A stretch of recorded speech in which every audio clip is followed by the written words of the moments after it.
દીવ ખાતે ડ્રગ્સ મુક્ત ગુજરાત અને ડ્રગ્સ મુક્ત ભારતના સંદેશ સાથે 11 સાયકલ સવાર પહોંચ્યા હતા।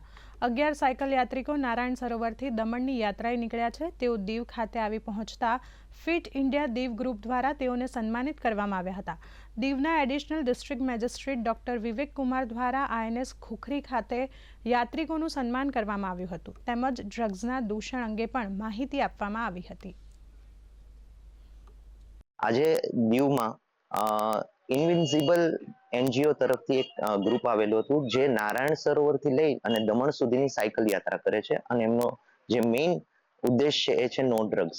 જે યુવાનો ડ્રગ્સ તરફ પ્રેરિત થાય છે એને ના લેવા મેસેજ આપવા માટે આ ગ્રુપ સાયકલિંગ દ્વારા લોકોને વધુમાં વધુ જાણ કરે છે। मैं और मेरे साथ 9 साइकिलिस्ट हम गुजरात कोस्टल साइकिलिंग एक्सपीडिशन पर निकले हैं, जिसमें हम नारायण सरोवर कच्छ से दमन तक 1400 किलोमीटर का साइकिलिंग राइड करेंगे। इस साइकिलिंग राइड का मोटो है नो ड्रग्स कैंपेन का अवेयरनेस करना।